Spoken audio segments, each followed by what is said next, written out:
young lady has torn apart the record books in the Sickles High School record book, the Hillsborough County record book, and the state of Florida record book. She has done so much in such a short period of time. We were talking earlier when I was coaching at Gaither, when her brothers Nehemiah and Jabari were there at Gaither. She was just a little toddler. Well, she was older than a toddler, but running under the hurdles, running all over the place. And her dad, Sherman, Coach Sherman Armstrong, said she's the one that's going to be shining brighter than the other two. Not to be playing favorites, Dad, but we see it now. Jabari is he is in Kansas at Wichita State, right? Mm-hmm. And he's doing well, and he was a state champion. But I think he had to wait till his senior year, didn't he, to win the state meet? Or no, as a junior. No, junior year. Junior year, he won his state title. But how many state titles have you won? I have 2. Yes. But last year I was runner-up for both of my events, so I knew the next year I was going to get it down because I have to go against an amazing senior. That's at Georgia now. So I knew it was going to be a tough run, but I knew I could for sure, get there next year and get on back to that level in that number 1 spot. How old were you when you thought and this, you can say this because I'm asking the question, when you thought, I'm going to be good at this. I'm going to be really good at this. Right. Okay. I would have to say probably around middle school, like when I went to New Balance Nationals, I was I'm going to say 7th grade. I was like in 7th grade and I went like 14 seconds, like 14 low.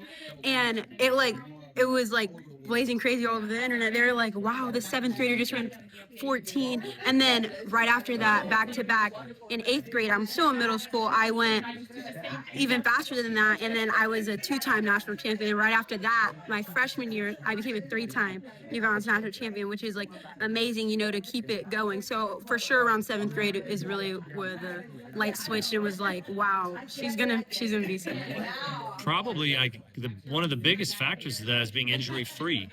Mm-hmm. You can't win 3 national titles without having pretty much injury-free seasons. It was pretty hard with my injury, especially this year. I had like a little tweak, so we had to go a little more to 400 hurdle work, and because it's not so quick than the 100 hurdles, of course. So going that method kind of struck my 400 hurdles like more up there, and then my 100 hurdles was still there, but we couldn't put too much effort into it because of my injury, which we had to step back a little bit. But for this year moving forward, we're for sure going to, start working back up them 100 hurdles and keep going with the 400 hurdles as well, because we want a double threat. So absolutely.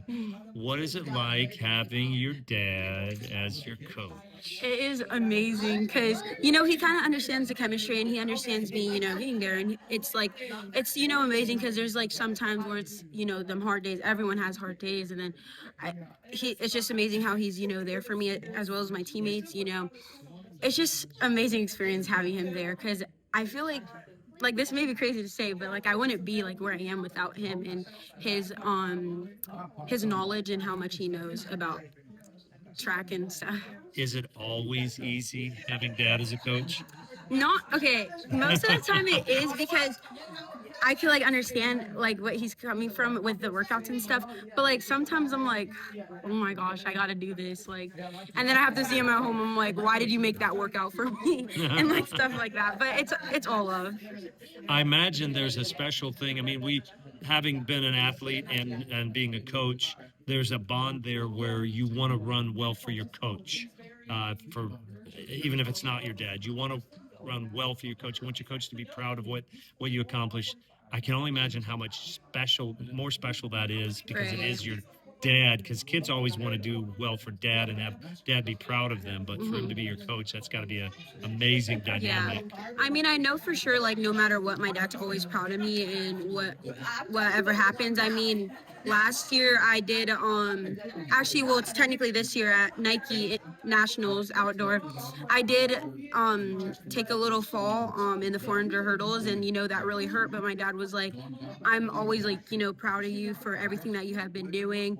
and because it really hurt because I ruined my streak and I really wanted to keep it going, but it really just pumps me up for the next year and to prove what haven't been proven yet. So, any words for the young athlete, not just hurdlers, but for the young athlete, maybe that seventh grader or earlier? Any words of wisdom, any inspirational words to the young kids that might be seeing this? What would you say to them as far as maybe achieving just a teeny bit of what you've achieved? What advice would you give the young runners? I would for sure say always put, your father first, actually God first, he's always there for you.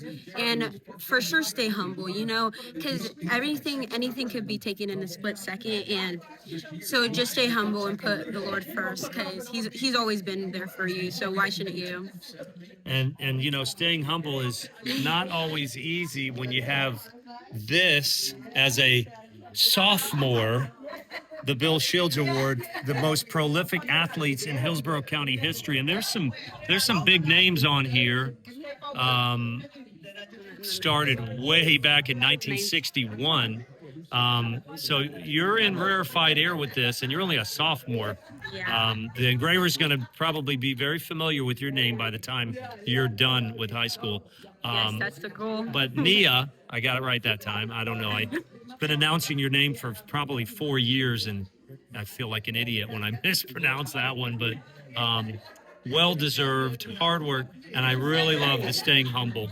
That's huge. That is so huge because that is the biggest strength any man or woman can have is being humble, knowing that it's God's talent that he's given you. And like you said, he could take it away if that's what he deems necessary. So being humble that tells me a lot more about you that I didn't even know. So I'm even a bigger fan now just because of that one statement, and I'll never get your name wrong again. So again, we are here with one of the co-winners of this year's 2026 Bill Shields Award. Thank you.